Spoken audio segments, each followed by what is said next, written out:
नमस्कार। चलिए आज AIB20 के ऑफिशियल सिलेबस को न सिर्फ समझते हैं बल्कि उसे डिकोड करते हैं। मकसद सिर्फ ये जानना नहीं है कि क्या पढ़ना है, बल्कि ये पता लगाना है कि तैयारी करने का सबसे स्मार्ट तरीका क्या है। तो आइए देखते हैं कि कामयाबी की चाबी आखिर छिपी कहाँ है। तो जैसे ही तैयारी शुरू करने की सोचते हैं, पहली ही नजर में एक बड़ी चुनौती दिखती है। कुल 19 सब्जेक्ट्स। जी हाँ, पूरे 19। अब ये नंबर देखकर तो किसी का भी थोड़ा घबराना बनता है। लेकिन यहाँ सबसे बड़ा सवाल उठता है, क्या ये सभी 19 सब्जेक्ट्स बराबर इंपॉर्टेंस रखते हैं या फिर कुछ ऐसे हैं जिन पर ज्यादा ध्यान देना चाहिए? बस यही वो पहेली है जिसे आज हम सुलझाने वाले हैं। एक अच्छी स्ट्रैटेजी बनाने से पहले ये समझना जरूरी है कि हम जिस परीक्षा की तैयारी कर रहे हैं उसके नियम क्या हैं। तो चलिए फटाफट एक नजर डालते हैं AIB20 के बेसिक्स पर। तो मोटी मोटी बात यह है, 100 सवाल हैं, 19 विषय हैं और 3.5 घंटे का वक्त मिलेगा।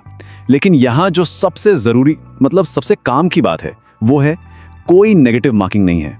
इसका सीधा मतलब यह है कि हर सवाल का जवाब देना एक बहुत ही स्मार्ट मूव हो सकता है। और अब आते हैं इस पूरे एनालिसिस के दिल पर। देखिए, कामयाबी का राज हर विषय को बराबर समय देने में नहीं है, बल्कि ये पहचानने में है कि किन विषयों का वजन वेटेज सबसे ज्यादा है। और यहीं से ना सारी कहानी दिलचस्प हो जाती है। जरा इस ब्रेकडाउन को देखिए। कोर सब्जेक्ट्स यानी जो मुख्य विषय हैं, वो अकेले ही परीक्षा का 62% हिस्सा कवर कर रहे हैं। 2/3 से ज्यादा पेपर तो बस कुछ गिने चुने सब्जेक्ट्स ही आ रहा है। तो आखिर ये हैवी वेट्स हैं कौन? ये वो 7 विषय हैं जो किसी भी स्टडी प्लान की एकदम नींव होने चाहिए। इन्हें नजरअंदाज नहीं किया जा सकता। तो ये रही लिस्ट। कॉन्स्टिट्यूशनल लॉ, CRPC और CPC। सिर्फ इन 3 से ही 30 सवाल आ रहे हैं। और अगर इसमें IPC, evidence act, family law और कॉन्ट्रैक्ट एक्ट को भी जोड़ दें तो कुल 62 सवाल सिर्फ इन्हीं 7 विषयों से बन जाते हैं।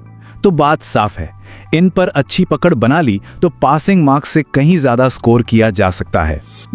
अच्छा, एक बार जब इन हैवी वेट्स पे पकड़ बन जाए तो फिर ध्यान देना है अगले स्तर के विषयों पर।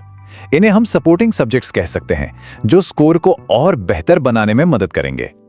तो ये है हमारा दूसरा टियर, मिडिल वेट्स। इन विषयों से 4 से 5 सवाल आते हैं और ये कंफर्टेबल पासिंग मार्जिन पक्का करने में बहुत मददगार साबित होते हैं। इस लिस्ट में हैं law of tort, ADR, PIL, professional ethics, labour law और टैक्सेशन लॉज। जब हमारे हैवी वेट्स तैयार हो जाएं तो फोकस करने के लिए ये अगला लेवल है।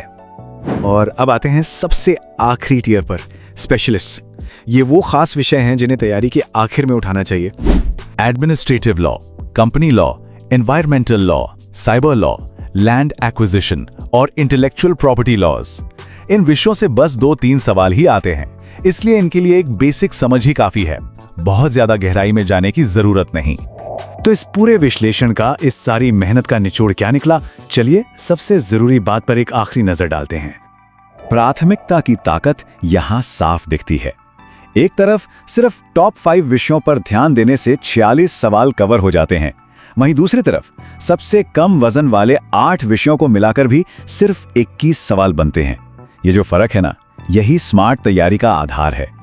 तो इस पूरे एनालिसिस को अगर एक लाइन में समेटना हो तो वो ये है, उन 7 मुख्य विषयों पर फोकस करें।